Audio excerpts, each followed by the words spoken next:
کراچی کے مختلف علاقوں میں بوندا باندی کا سلسلہ جاری۔ کھارا در، buffer zone, Gulshan Iqbal, Tariq road, لانجی میں ہلکی بارش۔ قائد آباد، گرو مندر، گلشن اقبال، کورنگی، نارتھ کراچی میں بھی رمجھم۔ محکمہ موسمیات کی رات بھر وقفے سے بارش کی پیشگوئی۔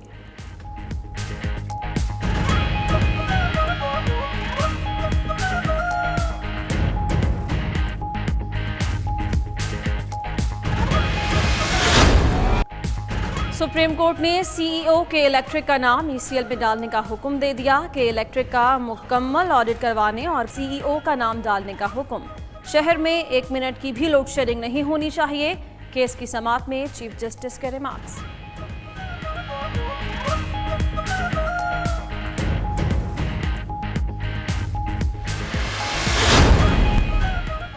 امریکہ میں صدارتی الیکشن، ڈیموکریٹس کے مجوزہ امیدوار جو بائیڈن نے سینیٹر کیملا ہیرس کو نائب صدر چن لیا۔ جو بائیڈن نے فیصلے کا اعلان ٹیکسٹ میسج اور سپورٹرز کو ای میل میں کیا۔ کیملا ہیرس کے نام کی توثیق پارٹی کنونشن میں کی جائے گی۔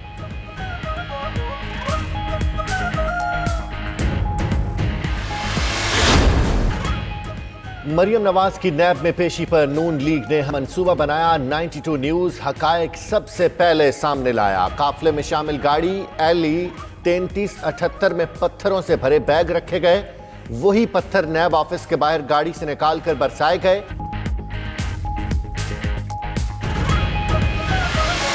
آج عمران خان کو پہلے آنے کا شوق تھا، اب جانے کا خوف ہے۔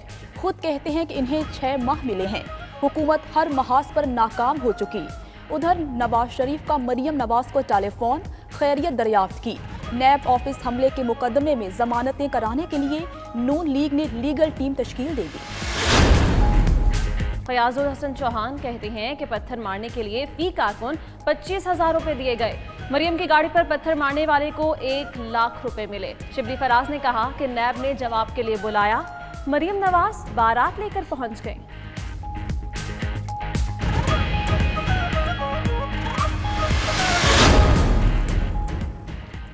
پتھر مارنے والوں کو فوٹیجز سے پہچاننا چاہیے۔ نون لیگ کے رہنما ایاز صادق کی پروگرام نائٹ ایڈیشن میں گفتگو، بولے ویڈیو سے پتہ چل جائے گا کہ وہ کون لوگ تھے۔ مریم نواز آئندہ بھی نیب آفس جائیں گی۔ کارکن جذباتی ہوتے ہیں، اپنے لیڈر کے پیار میں جاتے ہیں، منع کرنے پر بھی نہیں رکتے۔ اس سے پہلے کبھی گملہ بھی نہیں ٹوٹا تھا۔ Army chief general Qamar Javed Bajwa کی زیر صدارت corps commanders conference. D G I S P R کے مطابق کنٹرول لائن، پاک افغان سرحدی صورتحال اور داخلی سلامتی پر غور ہوا۔ محرم میں سول انتظامیہ کی مشاورت سے اقدامات کی ہدایت۔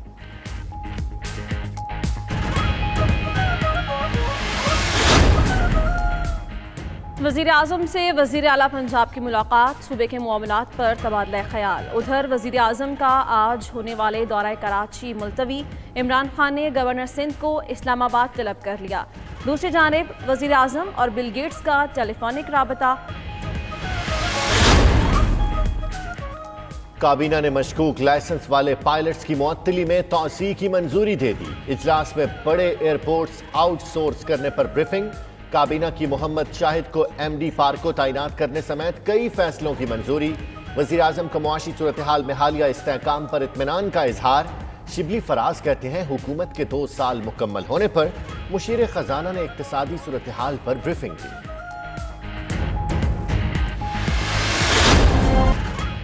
ختم ہوا پشاور والوں کا انتظار۔ بی آر ٹی کی بسیں چلنے کو تیار۔ پشاور بس ریپڈ ٹرانزٹ منصوبے کا افتتاح 13 اگست کو ہوگا۔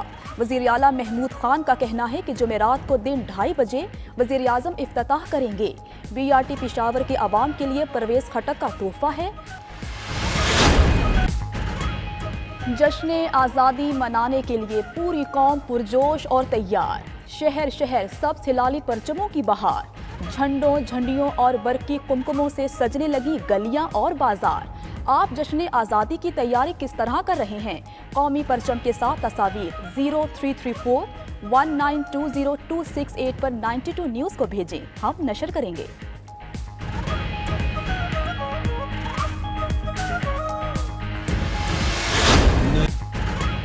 پودے لگائیں، ملک کو سرسبز و شاداب بنائیں، وطن عزیز سے آلودگی کو بھگائیں۔ آنے والی نسلوں کو صاف ماحول مہیا کرنے میں اپنا کردار ادا کریں۔ شہری شجرکاری مہم میں بھرپور حصہ لیں۔ آپ اپنی پودا لگانے کی تصویر یا ویڈیو 92 نیوز کو بھیجیں، ہم نشر کریں گے۔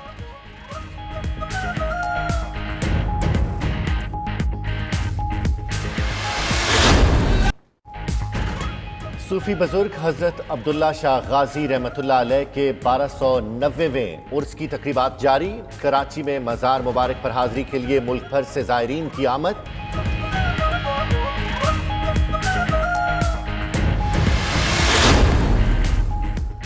قومی ٹیم ساؤتھ ہیمپٹن میں آج بھی پریکٹس کرے گی۔ گزشتہ روز بھی وقار یونس اور مشتاق احمد نے بالرز کی لائن اور لینتھ بہتر کرنے پر توجہ دی۔ مصباح الحق اور یونس خان نے بیٹسمینوں کو رک کر کھیلنے کے مشورے دیے۔ پاکستان اور انگلینڈ کا دوسرا ٹیسٹ 13 اگست کو شروع ہوگا۔ ادھر پہلے ٹیسٹ میں ضابطۂ اخلاق کی خلاف ورزی پر انگلینڈ کے اسٹیوٹ براڈ کو جرمانہ۔ اور لندن کا مشہور سائنس میوزیم 5 ماہ بعد عوام کے لیے کھولنے کی تیاریاں۔ میوزیم کے دروازے 19 اگست کو باقاعدہ شہریوں کے لیے کھول دیے جائیں گے۔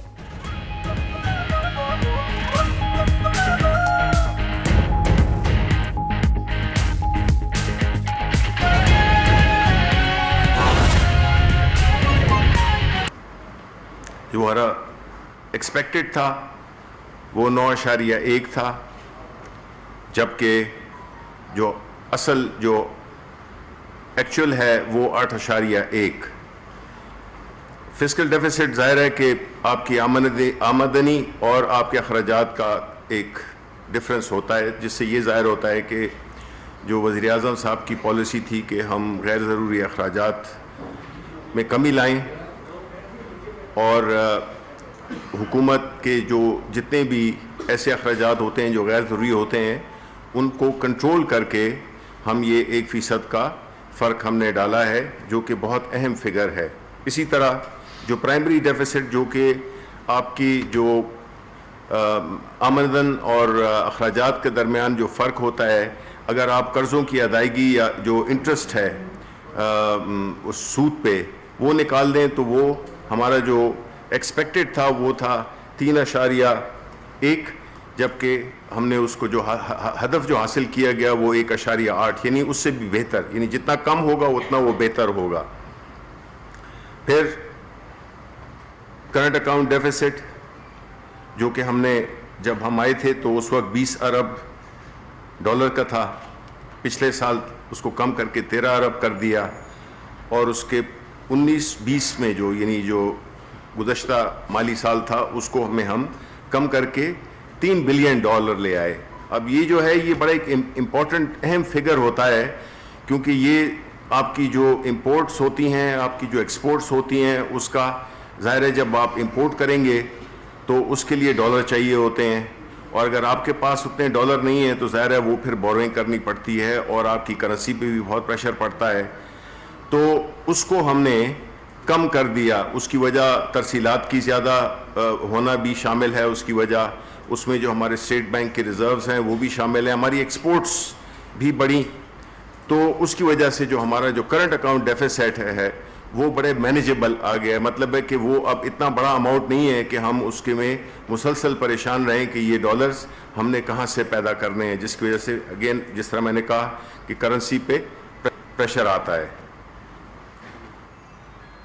اس کے بعد جو اسٹیٹ بینک کے جو ریزروز ہیں وہ 8.5 ارب ڈالر تھے، اب وہ الحمدللہ 12.5 ارب ڈالر ہو گئے ہیں۔ یہ وہ ریزروز جو کہ پرائیویٹ جو کہ بینکنگ جو پرائیویٹ بینکس کے پاس ہوتے ہیں یہ اس کے علاوہ ہیں۔ پھر میجر اکنامک سٹیمولس جو ہم نے دیا تھا کووڈ میں 1.2 کھرب روپے کا، اس میں بجلی پہ ہم نے سبسڈی دی، گیس پہ جو ٹیوب ویلز تھے ان پہ ان کی جو بجلی تھی، قرضہ جات جو تھے جن لوگوں نے قرضے لیے ہوئے تھے ان کی ادائیگی میں ان کو ایک فیسلٹی دی گئی۔ اسی طرح فرٹیلائزر،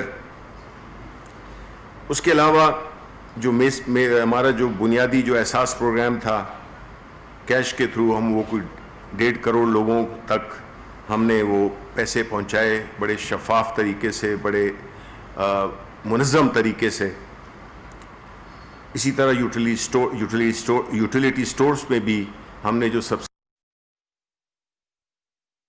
بیکاز مقصد یہ تھا کہ جتنے بھی غریب لوگ ہیں ان کو کم از کم قیمت پہ اشیاء جو ضروری اشیاء ہوتی ہیں وہ مہیا کی جائیں.